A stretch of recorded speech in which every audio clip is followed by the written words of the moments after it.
All right, Shalom. First and foremost, I want to give all praises, honor, and glory unto Yahawah, Bahasham, Yahawashi, Bahasham Rakakadash Brakathum.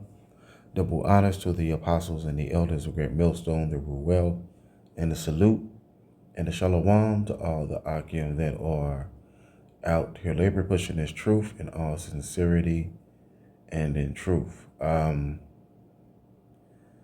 Not sure. Yeah, the title of this lesson would be they are trying to curse whom Yahawah Shah hath already blessed. Right? Let's see real quick. Yep. It says they're trying to curse whom Yahawah Shah has blessed. See, because, well, this is the Elder Yashawamba's lesson he put up yesterday. Prophecy Watch, Strange Children, Davos Update. Now, Davos means what? Means son of David, right?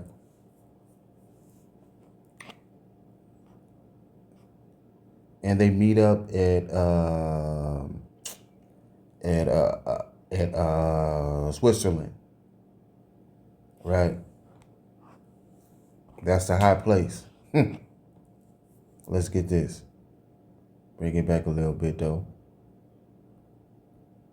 Fight a war, and half the time the king, they didn't want to listen to the prophets or the priest. They wanted to do their own will. But we're seeing a left-handed priesthood operate in the earth. Okay?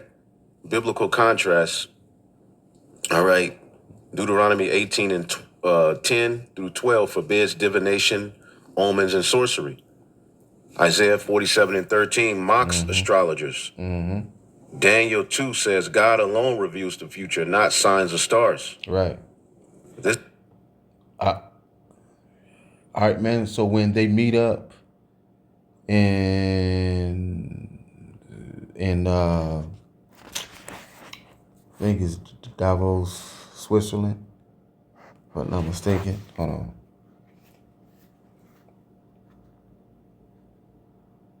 Yep, they meet up in Davos, Switzerland, right?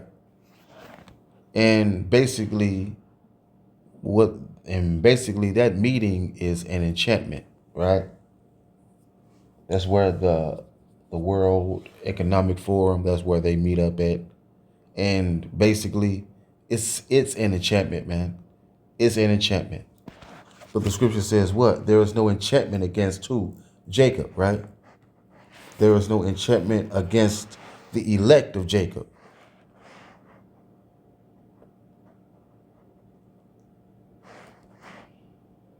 Numbers 23 and 23. And after this, I'm going to get the story of Balak and Balaam. Well, I'm already here. But let's hold on real quick. I think it starts at 22. Or is it 21? Okay, yep, 22. Hold on.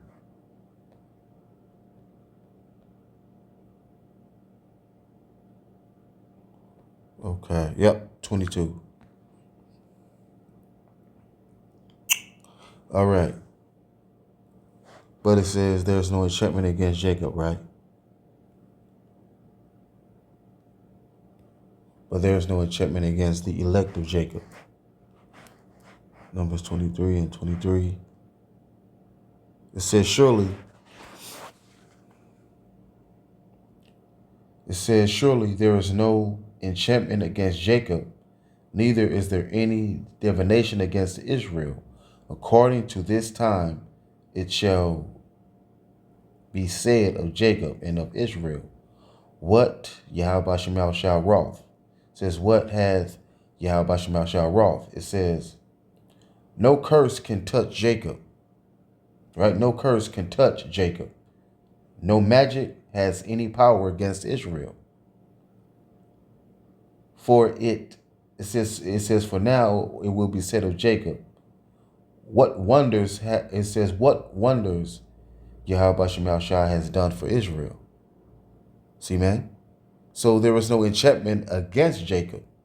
Can't no curse or no magic or no witchcraft even touch us. This is a sharp contrast between Roman divination, sign reading, and so forth. Okay? Then it goes into some scriptures. I just asked for some scriptures that go into it.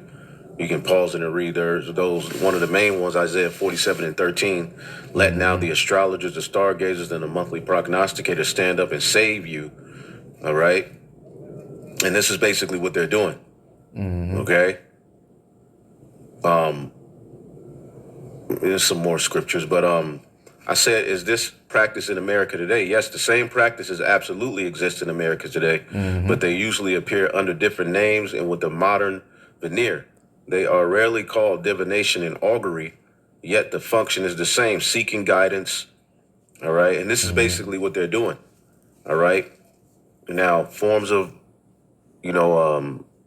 augury, it goes into it, numbers, astrology. All of these things are being practiced here in America, and ultimately, as they're meeting in Davos, what is the goal? Okay, when you read Psalms, the second chapter, something we always get. Okay, Psalms, the second chapter. Why do the heathen rage and the people imagine a vain thing? So them meeting up in Davos, Switzerland, right? And everything that they're doing is a vain thing, man. It's a vain thing, man. It is man, their plans are futile, man. Their plans are futile, man. Why? Because it's going to be destroyed, man. Just like the ancient Tower of Babel, man. It's going to be, man, it was confounded. Right? Now the modern day digital Tower of Babel is going to be confounded and also destroyed. So what they're doing is a vain thing, man. Chapter, it says, why do the heathen rage and the people imagine a vain thing? The kings of the earth set themselves and the rulers take counsel together against Yahawah Bahasham Yahawashi and against. So when they are meeting up in Davos, Switzerland, right? They are taking counsel against Yahawashi and against us. All right, man, against the hopeful elect. Because we hope we're of their number. But yes, man, they are taking counsel against Yahawashi and the elect of the nation of Israel. See?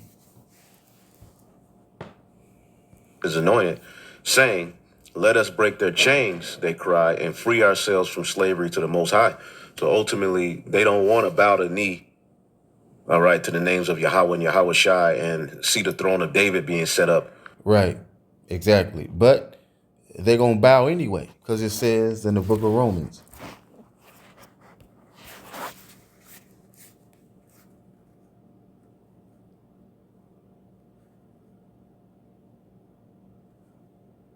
Every knee shall bow.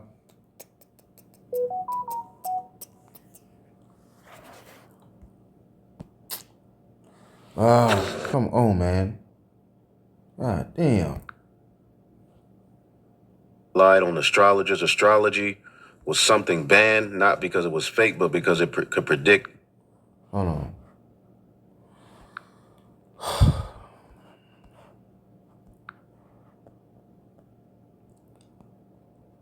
All right. It says, this is Philippians 2:10.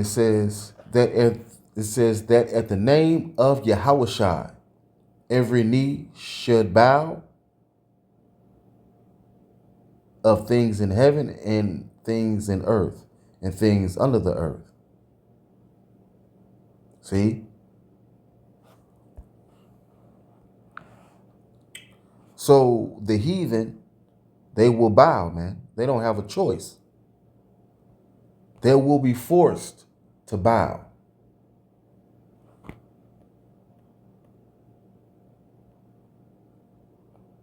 It says, what? Every knee shall bow to me.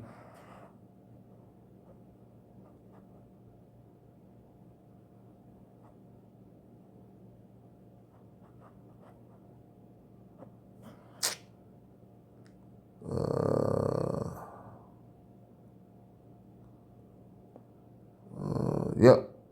Romans 14 and 11. Romans 14 and 11. It says, for it is written, as I live, saith Yahawashi, every knee shall bow to me, and every tongue shall confess to Yahawah. See? For as it is written, as I live, saith Yahawashi, every knee shall bow to me, and every tongue shall confess to Yahawah. See? Because I typed in every knee shall bow to me in on Google. It says in the AI overview, every knee shall bow to me is a powerful biblical phrase from the Old Testament, Isaiah 45 and 23, and New Testament, Romans 14 and 11, and Philippians 2 and 10 to 11. It says that signifies universal recognition and submission to Yahawah's ultimate authority. See? Come on, man. Often interpreted as the divine lordship of Yahawashi Mashiach, where every person, living or dead, will eventually acknowledge him as Lord to Yahweh's glory.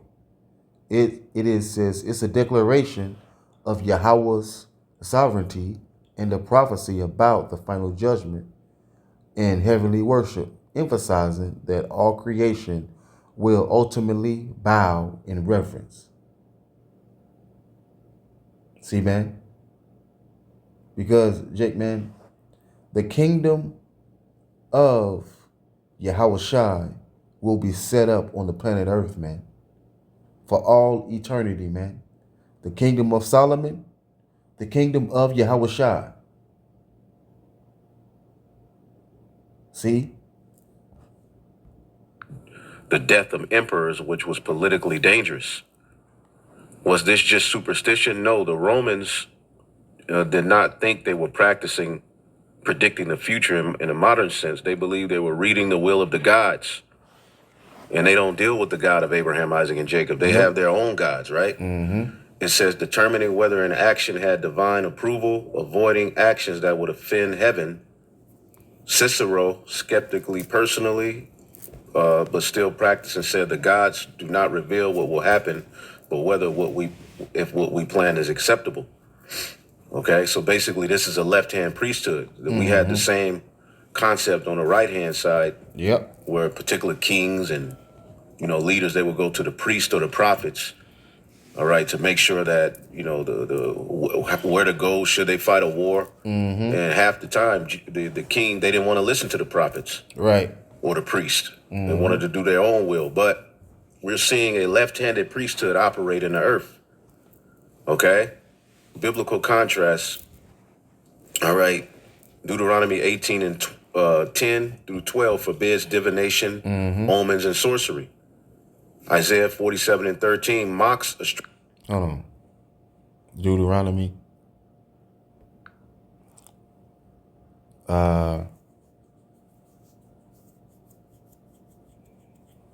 Deuteronomy 18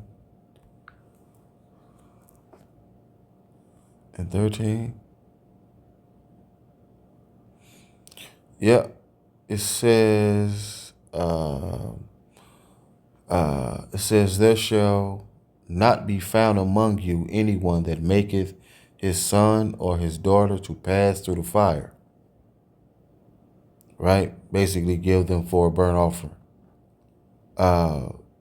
Or that useth divination or an observer of times. Right? Fortune telling.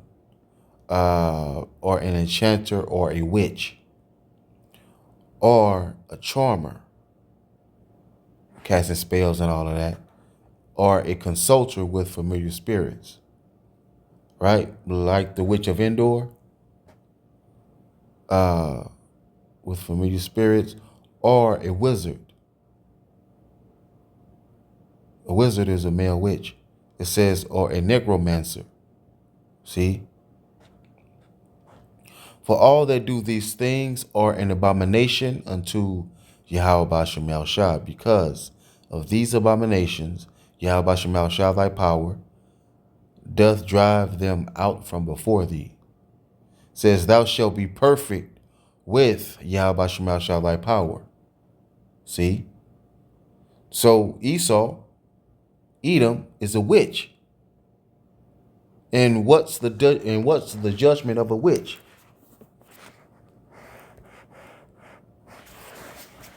Suffer not a wish to live.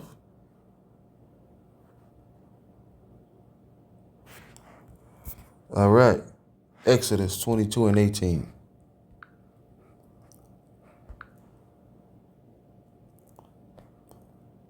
It says, thou shalt not suffer a witch to live. So what's the judgment of a witch? Hold on.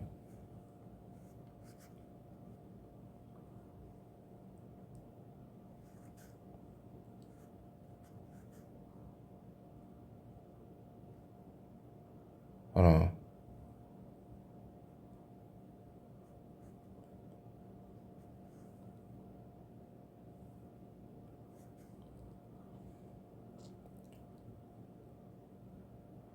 All right. It says,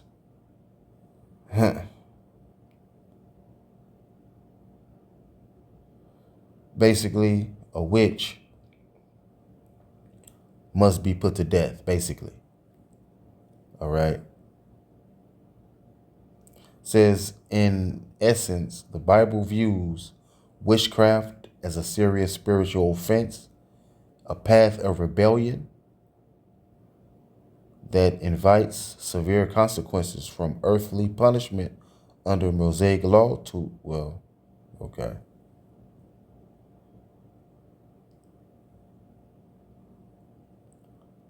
Mm-hmm.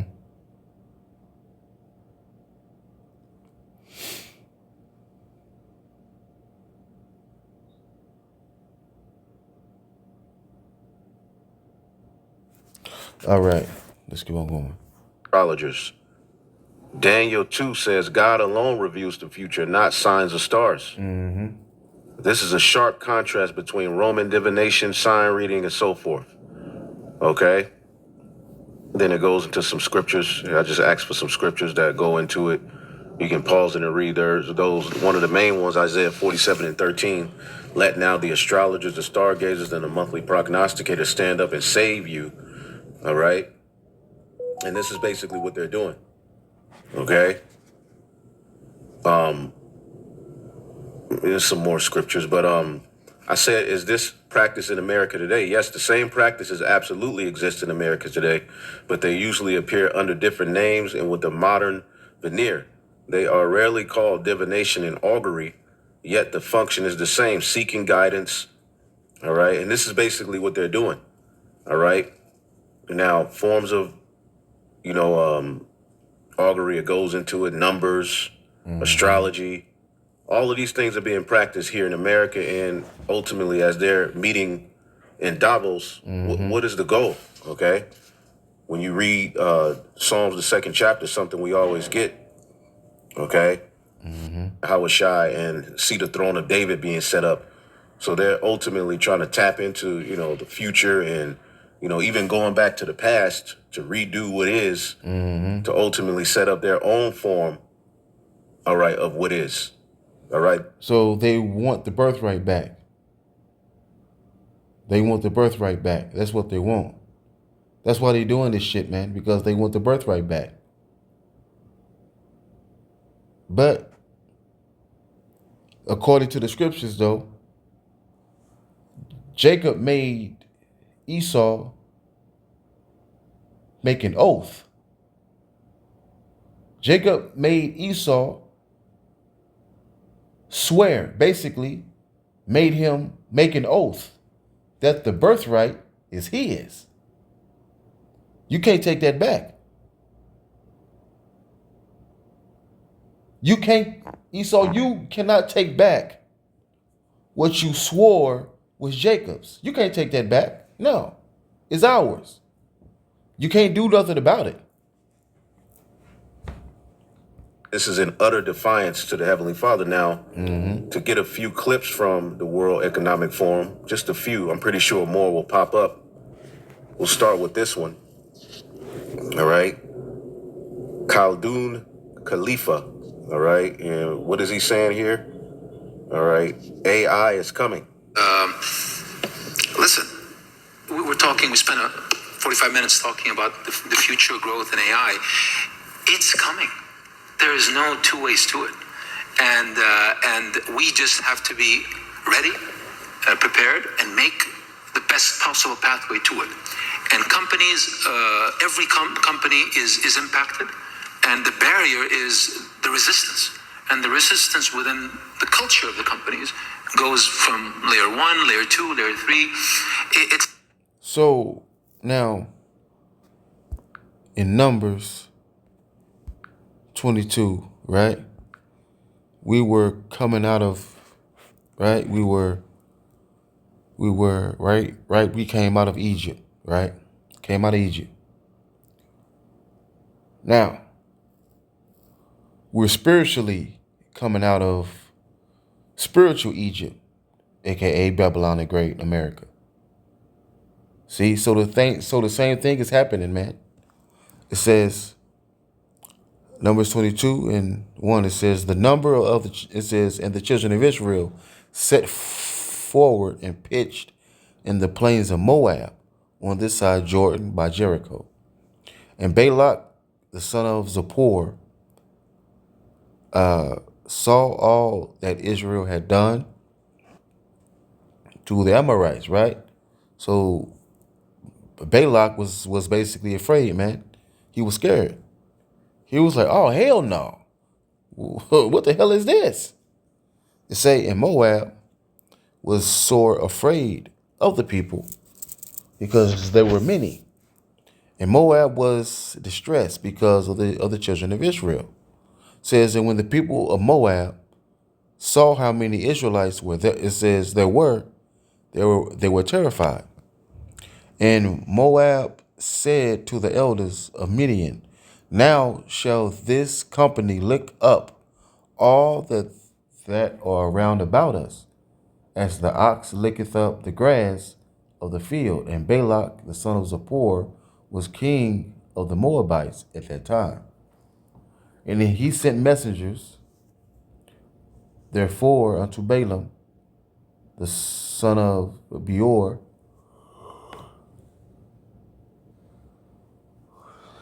to Pethor, it says, which is by the river of the land of the children of his people, to call him, saying, behold, there is a people come up from Egypt. Behold, they cover the face of the earth, and they abide over against me. Come now, therefore, I pray thee, curse me this people, for they are too mighty for me. Peradventure I shall prevail that we may smite them, that I may drive them out of the land. For I wot that he whom thou blessest is blessed, to whom it says, and he whom thou cursest is cursed. And the elders of Moab and the elders of Midian departed with the rewards of divination. See? So they used divination, right, in their hand, and came unto Balak, right? So they know they came unto Balaam, right? So they gave Balaam shekels, man. They said, so they gave him shekels. They paid him to do that. Boy, I tell you. It says, and they came unto Balaam and spake unto him the words of Balak. Hold on. Boy, it says, and he said unto them, lodge here this night, and I will bring you word again, as Yahawah shall speak unto me, and the princes of Moab abode with Balaam. And Yahawah said unto Balaam, and said, what men are these with thee?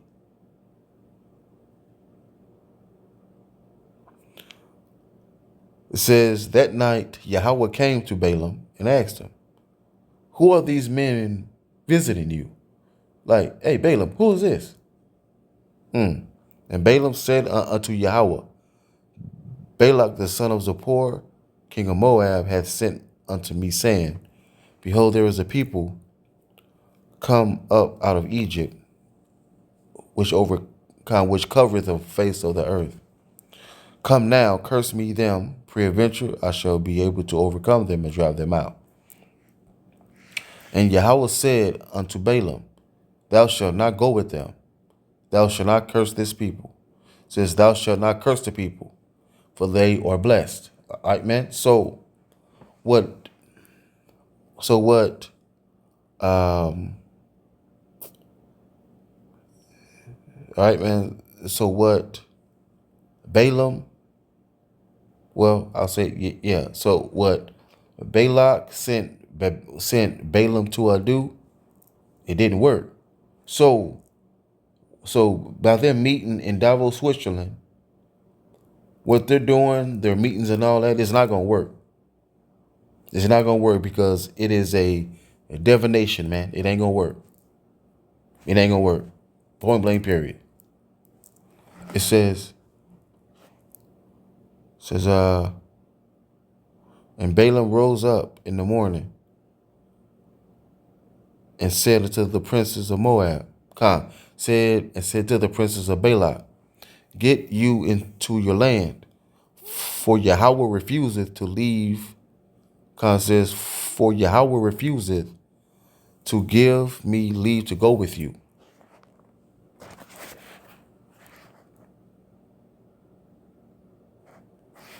All right, it say, and the princes of Moab rose up, and they went unto Balak, and said, Balaam refuseth to come with us. And Balak sent yet another princes, sent again princes more and more honorable than they. Right? And they came to Balaam and said to him, thus said Balak the son of Zippor, let nothing, I pray thee, hinder thee from coming unto me. For I will promote unto thee very great honor, and I will do whatsoever thou sayest unto me. Come, therefore, I pray thee, curse me this people. All right, man. So Balak sent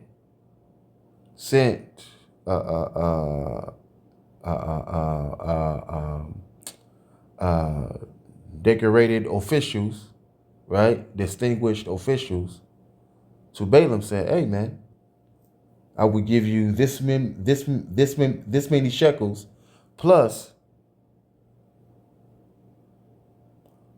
whatever you need, I got you." Right? Basically, tried to bribe him. Now, what's a bribe? Real quick, they tried to bribe him.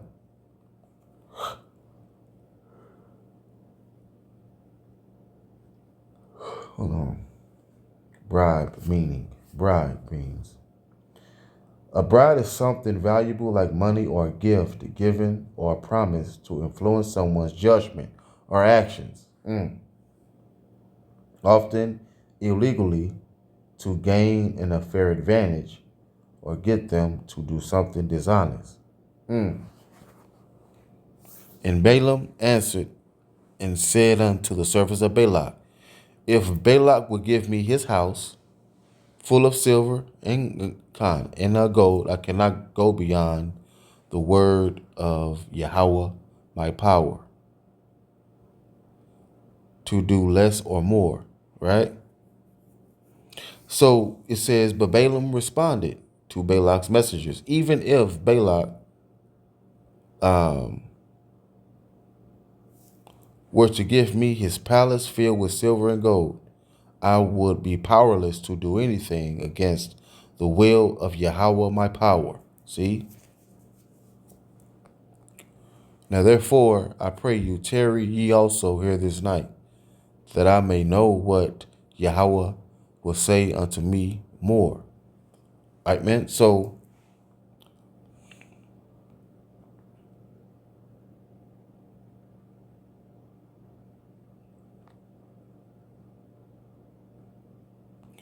it says, and Yahawah came unto Balaam at night and said unto him, if the men come to call thee, rise up and go with them. But yet the word which I shall say unto thee, thou shalt do. It says, shalt thou do.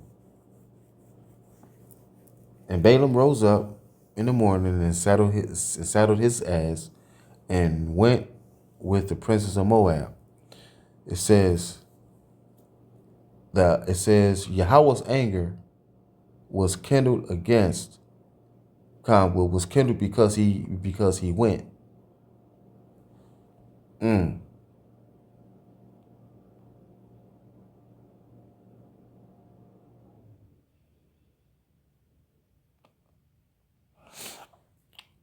says,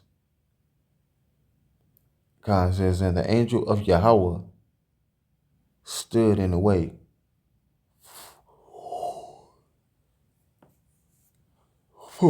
for an adversary against him.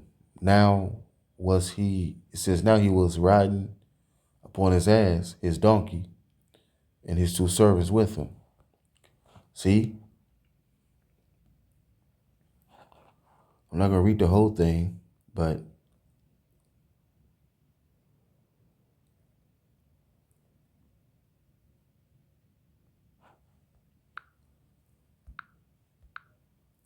let's get this.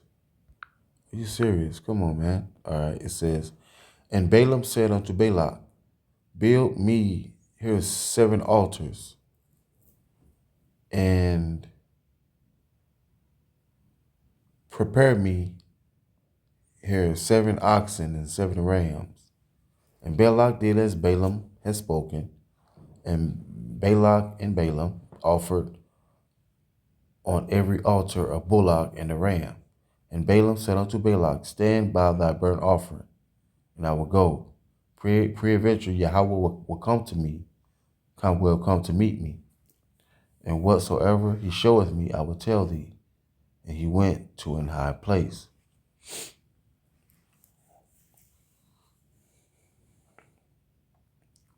And Yahawah met Balaam and said unto him, I have prepared 7 altars, and I have offered upon every altar a bullock and a ram. And Yahawah put a word in Balaam's mouth and said, return unto Balak, and thus shalt thou speak. It says, and thus thou shalt speak. It says, and he returned unto him, and lo, he stood by his burnt sacrifice, he and all the princes of Moab. And he took up his parable and said, Balak, king of Moab, hath brought me from Aram out of the mountains of the east, saying, come, curse me, Jacob, and come defy Israel. It says, and it says, how shall I curse whom Yahawashi has not cursed? Or how shall I defy whom Yahawashi has not defied? See, man?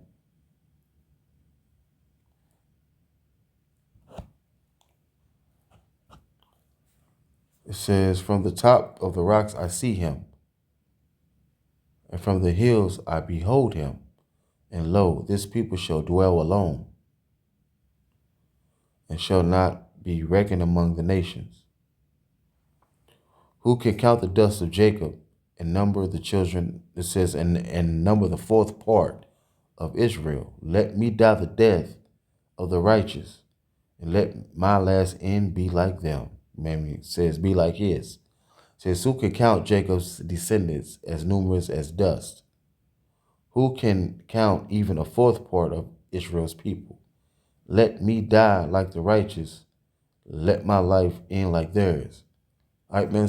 Even even Balaam said, "Hey, man, man, man, like man, Balak, man, you have no idea." Man, basically said, "Man, let me die the death of the righteous. Let me die the death of the righteous, and come back as one of them." He said, he basically said he wants to come back as an Israelite. Come on, man. Wow. It says, and Balak said unto Balaam, what hast thou done unto me? I took thee to curse mine enemies, and behold, thou hast blessed them altogether. And he said, it says, and he answered and said, must I not take heed to speak that which Yahawah hath put in my mouth? And Balak said unto him, come, I pray thee, with me to another place. So he, again, he tried it again, right?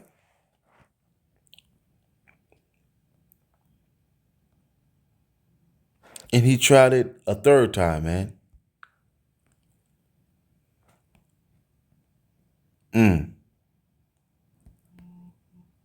All right, man. So, all right, man. So basically, man, they are trying to curse whom Yahawashi hath blessed. And Yahawashi hath blessed who? Jacob. We are blessed. Because we got this truth, we got the name and all that, man. We got this truth, and we have the names Yahawah and Yahawashi. All right, man, and we are seeing the fall of our enemy, man. We're blessed. We're blessed. So with that, I say, all right, man. All right, man. So with that, I say, shalom.